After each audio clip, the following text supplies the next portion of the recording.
प्रस्तुत करीत आहोत विचारवंतांच्या लेखणीतून सावरकर या उपक्रमांतर्गत थोर चरित्रकार धनंजय कीर यांच्या लेखणीतून उतरलेला स्वातंत्र्यवीर सावरकर यांच्यावरील लेख समाजक्रांतीतील सावरकरांचे अलौकिक स्थान.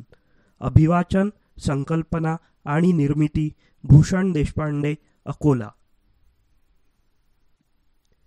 सावरकरांचे सामाजिक समताविषयक विचार तारुण्य दशेतच मूळ धरू लागले होते.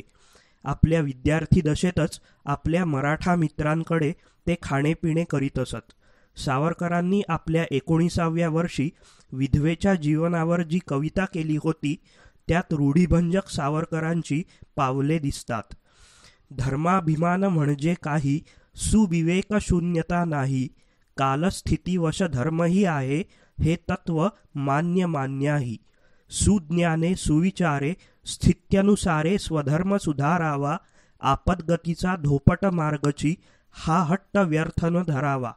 सत्वर कडाड मोडो हानिद ह्या रूढीचा महाखोडा. तोडा दुस्थिती बेडी अबला तारोनी धवल यश जोडा. सावरकरांच्या या समाजक्रांतीच्या संग्रामाला 1925 साली सुरुवात झाली. हिंदूंच्या अपकर्षास, देशहितास अत्यंत विघातक ठरलेल्या हिंदू समाजाचा देह पोखरणाऱ्या जन्मजात नि पोथीजात जातीभेदाचा उच्छेद करून गुणजात जातीभेदाचा उद्धार करण्यासाठी सावरकरांनी रणशिंग फुंकले. समान नागरिकत्व, सामाजिक समता, समान संधी ही राजकीय सामर्थ्याचा विकास करतात म्हणून सावरकरांनी वेद, पुराणे, पुण्यग्रंथ नि इतिहास यांचे समाजशास्त्रदृष्ट्या परिशीलन, मंथन, पृथक्करण नि भंजन सुरू करून जातीभेदाच्या सिद्धांतावर कडाडून हल्ला केला. त्या हल्ल्यातून, प्रहारातून शास्त्रातील तर्कशून्यता, भोंगळपणा, शब्दप्रामाण्यता यावर तुटून पडणारी अग्निअस्त्रे जन्मास येत. समाज सुधारणेस उपयुक्त अशी सूत्रे, बोधवचने त्या वैचारिक यज्ञातून बाहेर पडत. सनातन धर्म म्हणजे ईश्वर, जीव नि जगत यांच्या स्वरूपाविषयी आणि संबंधाविषयी विवरण करणारे शास्त्र नि त्यांचे सिद्धांत आणि तत्वज्ञान ही धर्माची मूलतत्वे सनातन आहेत. परंतु आचारधर्म हा स्वभावतःच परिवर्तनशील आहे. जातीभेद मानणे हा धर्म नव्हे. वर्णसंकराची कल्पना हास्यास्पद आहे. मनुष्य अमुक जातीत जन्मला म्हणून तो श्रेष्ठ नि अमुक जातीत जन्मला म्हणून तो कनिष्ठ हे तत्व खोटे आहे. म्हणून अस्पृश्यता पाळणे हा महान अपराध आहे. आमच्या 7 कोटी बंधूंना निष्कारण पशुहून अस्पृश्य लेखणे हा मनुष्य जातीचाच नव्हे तर आपल्या स्वतःच्या आत्म्याचा घोर अपमान करणे होय. न्यायाच्या दृष्टीने, माणुसकीच्या दृष्टीने ते कर्तव्य आहे. म्हणूनच अस्पृश्यतेचे बंड हिंदूंनी सत्वर साफ मोडून टाकले पाहिजे. अस्पृश्यता निवारण हाच मुख्य निरपेक्ष धर्म होय. परंतु नुसती अस्पृश्यता काढून भागणार नाही तर त्या विषारी शाखेचे मूळ असलेला जो जन्मजात जातीभेदाचा विषवृक्ष आहे तो मुळासकट उखडून टाकला पाहिजे, असे सावरकरांचे विचार होते.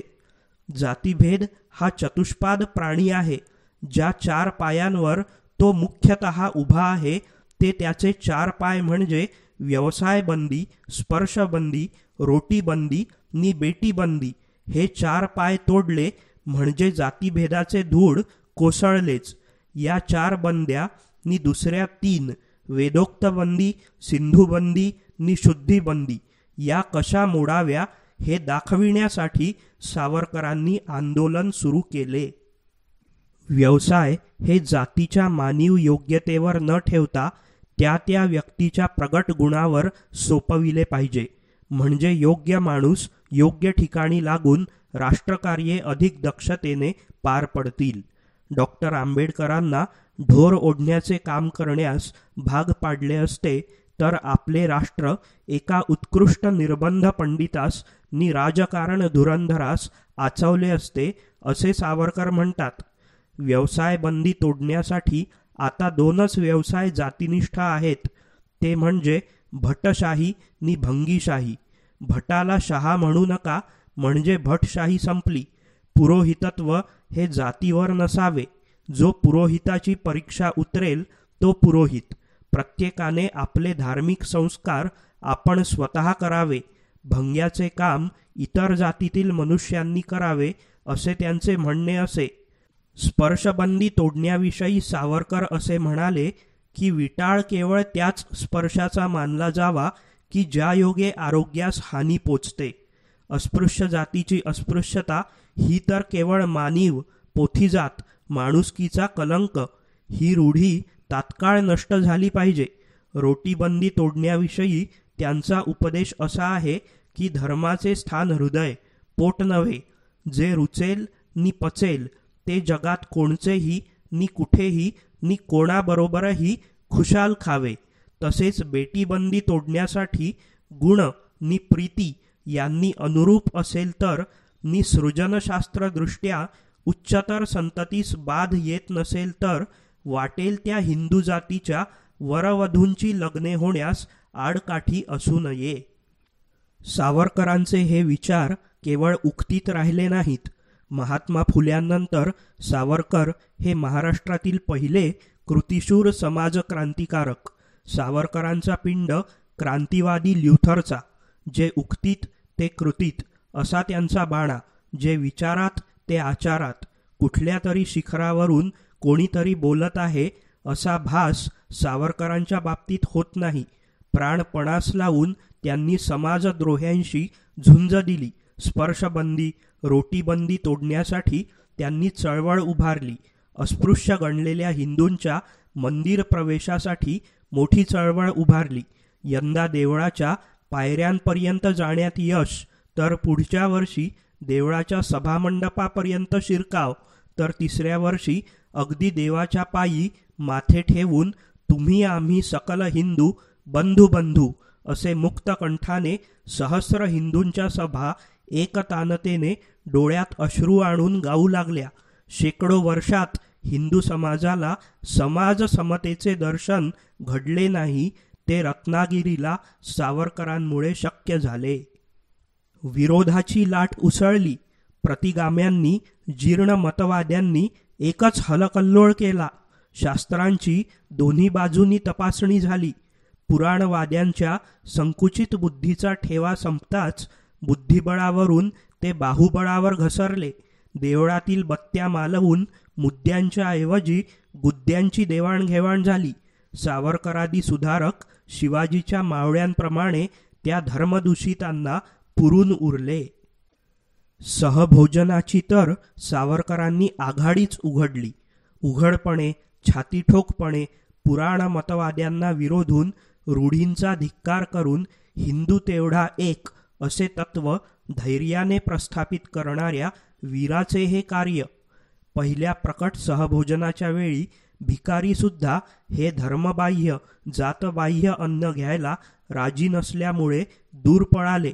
शिष्ट नागरिक हा भ्रष्टाकार चालतो तरी कसा हे पाहण्यास जमले.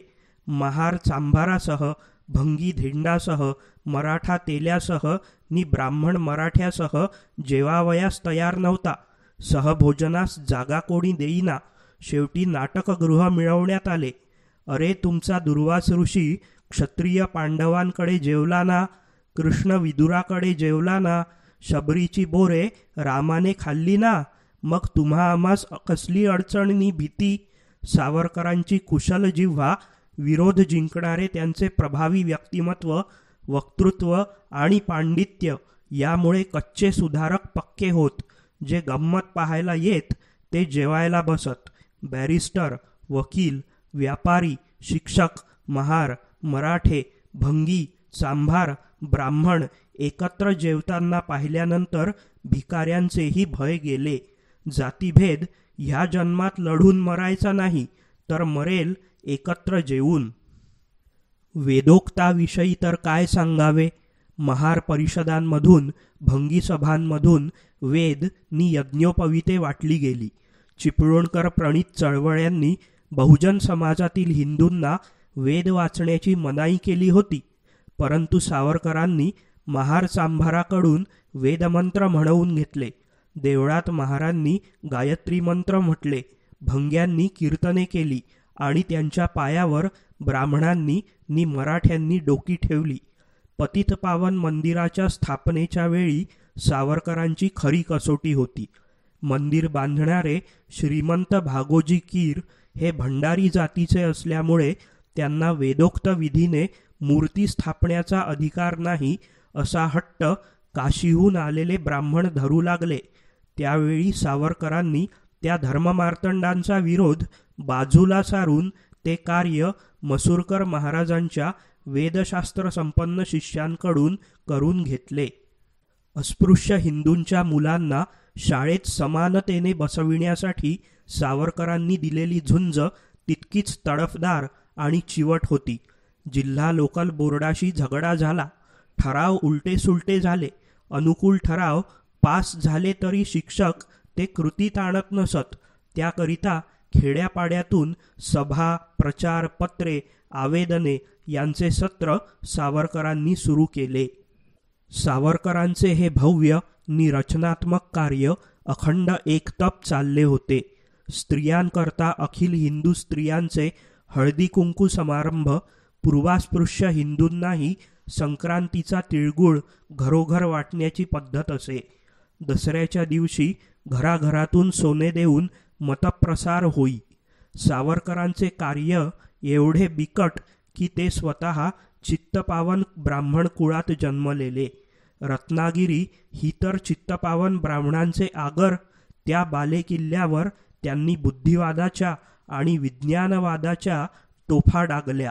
ती रणधुमाळीच.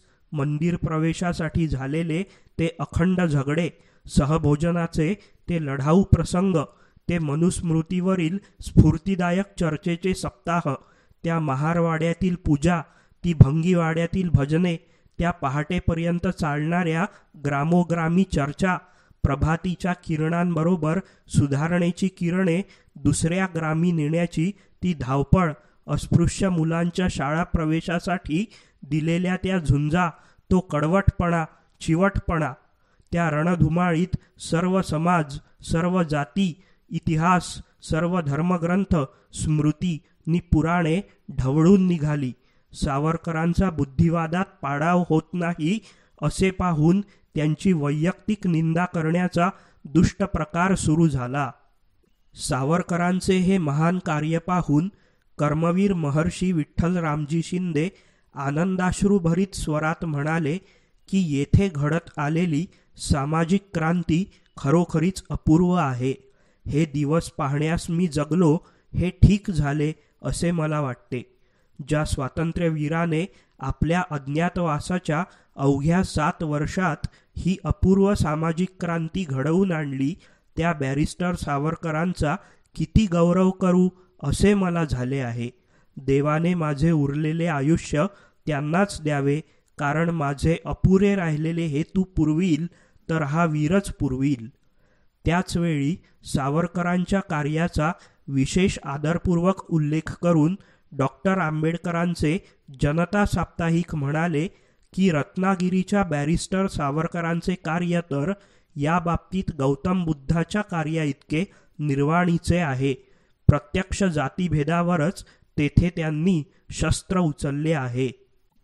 मनुष्य, निसर्ग व जीवसृष्टी यांचे गूढ रहस्य सागरात विज्ञानाने खोल बुडी मारून जे शोध बाहेर आणले, त्यामुळे मानव समाजाच्या विचारात फार मोठी क्रांती घडवून आणली आहे. त्या नवीन ज्ञानाच्या प्रकाशात आपले विचार तपासून पाहणे व त्याप्रमाणे समाजाच्या आचाराला नवी दिशा लावणे हे विचारवंतांना अगदी अगत्याचे झाले आहे.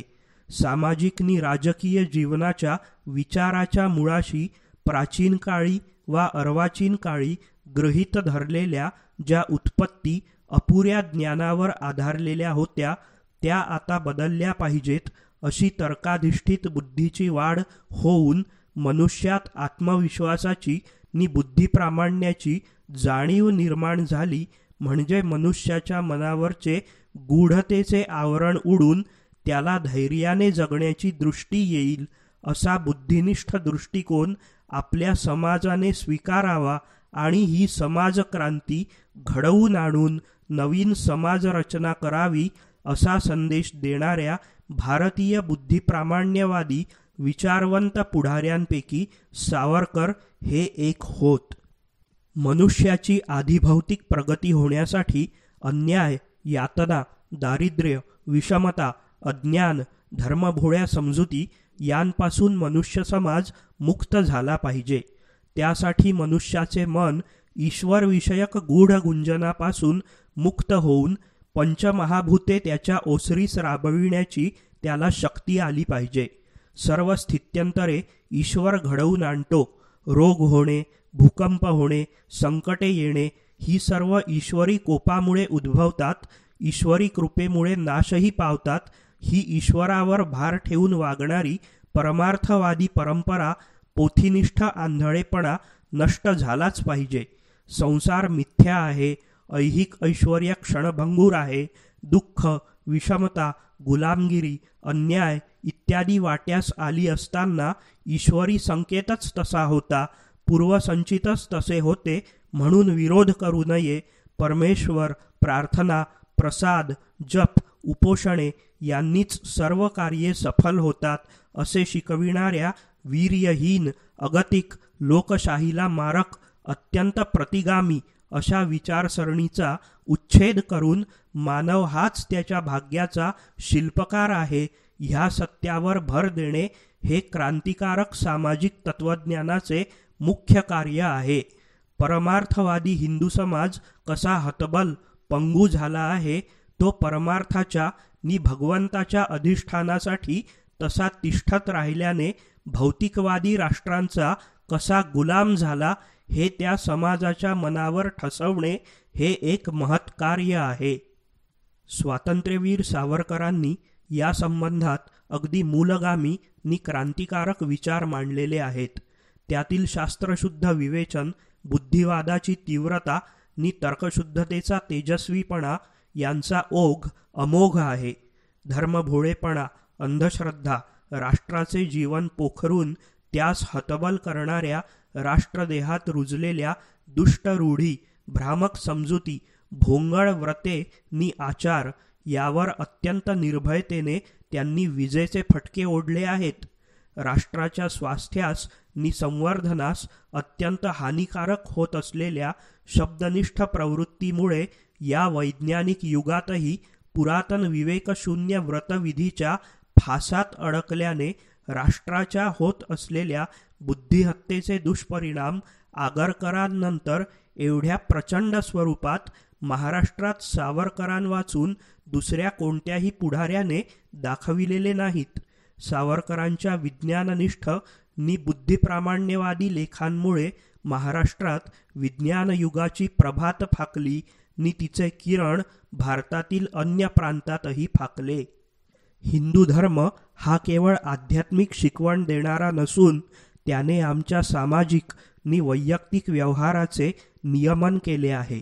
पूर्वापार परंपरेनुसार वागणारे बहुसंख्य हिंदू आपल्या वागणुकीचे समर्थन वेद, गीता, उपनिषदादी धर्मग्रंथांकडे बोट दाखवून करतात.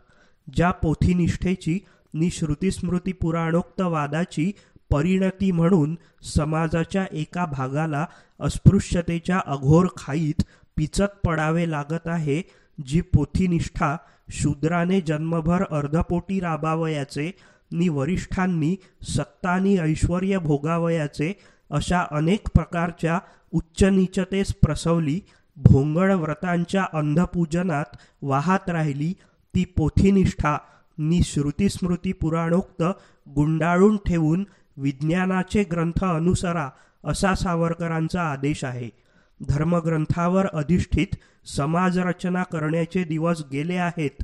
जुन्या कल्पना, जुन्या श्रद्धा, जुने आचार, जुनी समाजरचना, जुने विचार, जीर्ण तत्वे टाका नि विज्ञाननिष्ठ युगधर्म पाळा असे सावरकरांचे तत्वज्ञान शिकविते. जे जे ग्रंथ अपौरुषेय समजले गेले त्यांच्या त्यांच्यात सामावलेली संस्कृती ही सहजच अपरिवर्तनीय समजली जाते आणि जे लोक आपल्यावर त्या ग्रंथाची सत्ता चालू देतात ते श्रुतीस्मृती पुराणोक्ताचे या पुरातनपणाचे बंदे गुलाम होऊन बसतात. त्यांच्या त्या पूज्य ग्रंथाच्या 2 पुठ्यांच्या आत सारे विश्व नि सारा काल डांबून ठेवण्याचा वेडगळ अट्टाहास ते जरी करतात तरी सदा चंचल, सदा नवीन, अदम्य आणि अमोघ निसर्गशक्ती नित्याची थोडीच डांबून राहते. प्रकृतीनी काळ ही अशी त्या स्वतःस अपरिवर्तनीय आणि त्रिकालाबाधित समजणाऱ्या ग्रंथांच्या ताडपत्रांचा चुराडा उडवीत सारखा स्वच्छंद धिंगाणा घालीत असता त्या ग्रंथाच्या शेवटच्या अक्षरापुढे पाऊल टाकावयाचे नाही असा मूर्ख हट्ट धरणाऱ्या लोकांची संस्कृती त्या त्या धर्मग्रंथाच्या प्राचीन संस्कृतीपेक्षा कधीही अधिक विकसू शकणार नाही हे काय सांगावयास हवे. युरोपच्या इतिहासाकडे लक्ष वेधून सावरकर पुढे म्हणतात की युरोप 4 शतकांपूर्वीपर्यंत धर्माच्या अपरिवर्तनीय सत्तेचा असाच दास झालेला होता आणि त्यापायी आपल्यासारख्याच दुर्गतीस पोचला होता.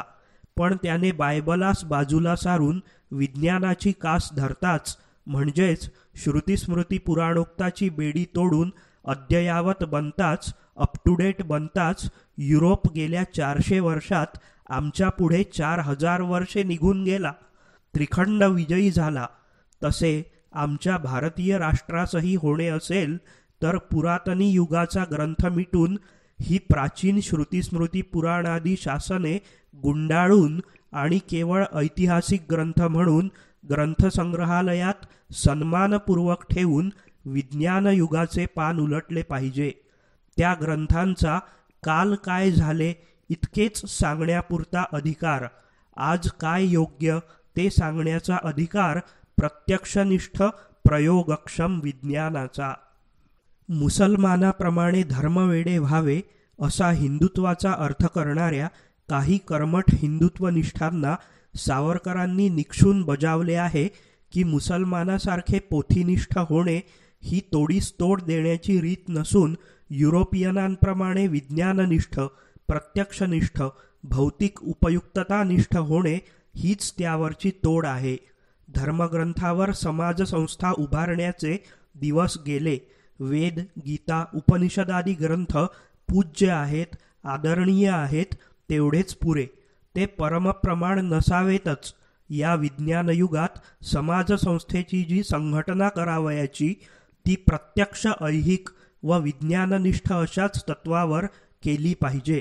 ती वाट चोखाळता इंग्लंड, रशिया, जपान ही राष्ट्रे बलवान झाली, तसेच आपले हे हिंदू राष्ट्रही बलवान झाल्या वाचून राहणार नाही. सावरकरांच्या तत्वप्रणालीप्रमाणे संस्कृती रक्षण याचा अर्थ प्राचीन संस्कृतीतील सर्वच गोष्टींचे रक्षण करणे हा नव्हे. प्राचीन संस्कृतीतील सर्वच गोष्टी आज संस्कृती म्हणून समजता येत नाहीत. प्राचीनातील जे आजही उत्तम, अनुकरणीय, उदात्त, अपेक्षणीय, प्रगत आणि प्रबुद्ध ठरते ते आजचे संस्कृत.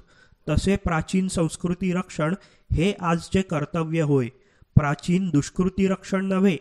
भुकेने व्याकुळ होऊन ज्या राष्ट्रात लोक पटापट उपाशी मरतात त्या राष्ट्रात प्रत्यक्ष लाभात कुचकामी ठरलेल्या ह्या यज्ञसंस्थेस संस्कृती म्हणून आगीचे डोंबाळे भडकवून त्यात खंडोगणती अन्नाचे ढीग नि मनोगणती तुपाचे हौद समंत्रक समारंभपूर्वक जाळीत बसणे म्हणजे नकळत आगलावेपणा होत आहे. हे संस्कृती रक्षण नव्हे असे सावरकर म्हणतात. गोरक्षकांना सावरकर सांगतात की तुमच्या या भाकड नि मूर्ख संस्काराला आता चाट द्या. धर्मभोळेपणाचे हे रोगाणू आपल्या लोकांच्या बुद्धीस आजही कसे कुरतडत आहेत हे पहा. हे सांगताना सावरकर इतिहासाकडे वळून म्हणतात, गायीचे कळप पुढे घालून देशशत्रू हिंदू सैन्यावर चालून आले असता त्या गायी मरतील यास्तव धर्मशत्रूंवर तलवार न चालवता त्या स्वराज्यात घुसू देण्याचे, गोहत्या टाळावी म्हणून राष्ट्रहत्या होऊ देण्याचे कृत्य ही भक्ती नसून भ्रमच होय. भक्ती पशुला खरोखर देवता मानू लागली. या भक्तीने माणसाला प्रसंगी असे पशुहून निर्बुद्ध करून सोडावे, यात काय आश्चर्य आहे? गाय दूध देते, बस एवढेच गायीचे महत्त्व. बाकी सर्व गोस्तोम हा शुद्ध बावळटपणा. गाय हा हिंदू राष्ट्राचा एक दुग्धबिंदू, मानबिंदू नव्हेच नव्हे. भोंगळ व्रतविधी पाळल्यामुळे हिंदू कसा भोंगळ नि दुबळा झाला आहे, याकडे सावरकरांनी या पिढीचे लक्ष वेधले आहे. गाय, वड, पिंपळ प्रभृती साऱ्या पशुपक्ष्यांना ते देवता आहेत असे मानणे हा निव्वळ खुळचटपणा आहे. वड, पिंपळ, तुळस ही झाडे मनुष्यांना उपयुक्त म्हणूनच काय ती रक्षणीय. विशेषतः आपल्या उष्ण देशात या छायादायी विस्तीर्ण वृक्षांचा उपयोग अधिक. अर्थात उलट पक्षी जेव्हा उपद्रव होऊ लागतो तेव्हा कोणत्याही इतर झाडासारखेच त्यांनाही तोडून टाकणे हाच खरा धर्म. स्त्रियांना योग्य ते शिक्षण देऊन त्यांची अज्ञानापासून नि भोळ्या व्रतांपासून समजुतींपासून मुक्तता करा. लक्ष लक्ष वटप्रदक्षिणा केल्या, रामनामयुक्त लक्ष लक्ष पिठाचे गोळे गंगेत सोडले, पोटावर सरपटत जाण्याची व्रते केली, दुर्वांची वने वाहिली, तरी राष्ट्राची प्रगती व्हायची नाही. मात्र लक्ष लक्ष क्विनींच्या गोळ्या अर्थहीन झालेल्या आजारी शेतकऱ्यांना वाटल्या आणि विद्यार्थ्यांना अन्न दिले तर राष्ट्राचे भले होईल, असे सावरकरांचे विचार आहेत. स्वतःच्या उद्धारासाठी परमेश्वराच्या अवताराची प्रतीक्षा करणाऱ्या वृत्तीमुळे हिंदू समाज कसा हतबल होऊन गुलाम झाला, याचे सावरकरांनी तर्कशुद्ध विवेचन केले आहे. देव वैकुंठ सोडून महाराष्ट्रात साधुसंतांच्या घरी पाणी भरीत असताना, ज्ञानेश्वर भिंत चालवीत असताना, रेडे वेद म्हणत असताना, महाराष्ट्राच्या स्वातंत्र्याचा नाश करण्यासाठी अहिंदू फौजा वेशीवर येऊन ठेपल्या, तरी त्या वैकुंठनाथाने महाराष्ट्रास साधी वर्दीसुद्धा दिली नाही. परंतु शिवाजीच्या भवानीच्या पराक्रमाने त्या परमार्थी साधुसंतांचे प्राण वाचविले, दुबळ्यांना पराक्रमी केले, दुर्जनांची नांगी मोडली आणि हिंदूंना गुलामगिरीतून मुक्त करून स्वातंत्र्याची गंगा आणून महाराष्ट्र पुनीत केला, अशी सावरकरांची मीमांसा आहे. आधुनिक समाजरचनेचा पाया जीवनाकडे बुद्धिनिष्ठ दृष्टीने पाहणे यावर जसा अवलंबून आहे, तसाच तो यंत्रयुगाच्या स्वीकारावर अवलंबून आहे. जीवनाकडे बुद्धिनिष्ठ दृष्टीने पाहणे, यंत्रयुगाचा स्वीकार करणे नि शोषणरहित अर्थपद्धती अनुसरणे हाच समाजवादी समाजरचनेचा पाया होय. विज्ञान युगाचे स्वागत करून सावरकरांचे जीवनविषयक तत्त्वज्ञान थांबत नाही. समाजशास्त्रात विज्ञानाचे वर्चस्व स्थापिले पाहिजे, तसेच राष्ट्राच्या अर्थकारणातही त्याच विज्ञानाची मूर्ती असे जे यंत्र, त्या यंत्राचे वर्चस्व स्थापिले पाहिजे, असा त्यांच्या तत्त्वज्ञानाचा आग्रह आहे. यंत्र हा शाप नसून मनुष्याला अतिमानुष करणारे वरदान होय. देवभोळेपणा घटतो त्या मानाने यंत्रशीलपणा वाढतो. बेकारी ही यंत्राने वाढत नाही, तर विषम वाटणीमुळे वाढते, आणि विषम वाटणीचा दोष हा यंत्राचा नसून समाजरचनेचा आहे. यंत्रे सामायिक ठेवा. यंत्राद्वारे यथेच्छ उत्पादिलेले अन्नवस्त्र समान प्रमाणात प्रत्येक व्यक्तीला वाटून द्या. काबाड कष्ट विशिष्ट वर्गाच्याच डोक्यावर न लादता सर्वांकडून करून घेऊन सर्वांचाच भार हलका करा. पूर्वीपेक्षा रिकाम्या राहणाऱ्या वेळात सर्वांनाच अधिक सुट्ट्या नि कमी श्रम भोगू द्या. काबाड कष्टाविना वाचलेला नि सक्तीचे काम नसलेला वेळ ज्याला त्याला आपल्या लहरीप्रमाणे काव्य, कला, व्यायाम, वाचन, परोपकार, इतर उद्योग, शोध संशोधन, करमणूक, कसरती यथा इष्ट तसा घालवू द्या. हा सावरकरांचा बुद्धिनिष्ठ दृष्टिकोन समाजवादी नव्हे काय?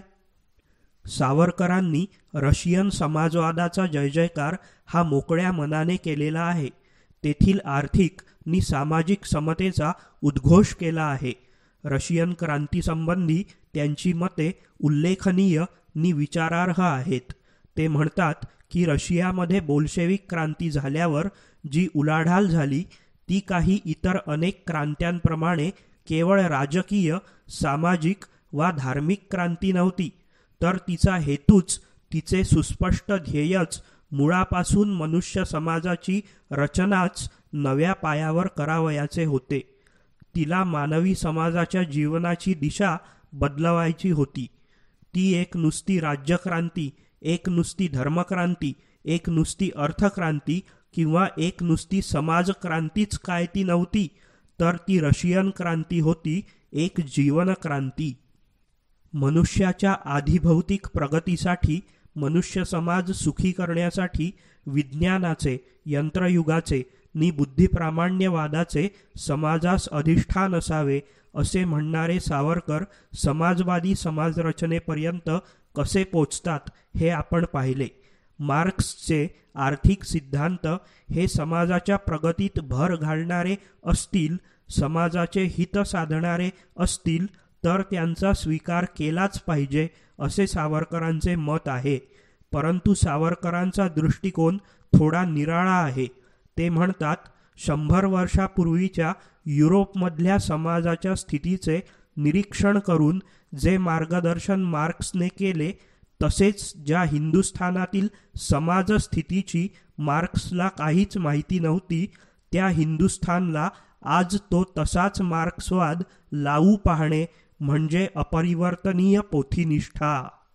सावरकरांची बुद्धिनिष्ठ मतप्रणाली याही पुढे जाऊन भारतीयांना सावधपणाची सूचना देते. रशिया काय किंवा अमेरिका काय यासारख्या कोणत्याही परराष्ट्राशी आमची निष्ठा जखडलेली असेल तर तो स्वतंत्र बुद्धिवाद होणार नाही, ते बौद्धिक दास्यच ठरेल.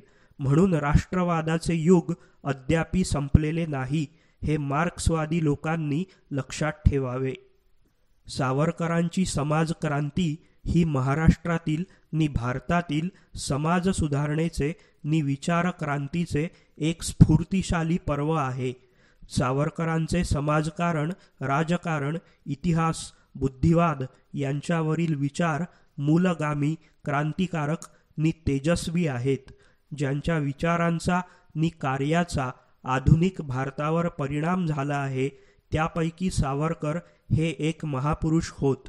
आधुनिक मानवी संस्कृतीजवळ हिंदू संस्कृती न्यायची असेल तर सावरकर प्रणित बुद्धिनिष्ठ समाजरचना राष्ट्राने पचवली पाहिजे.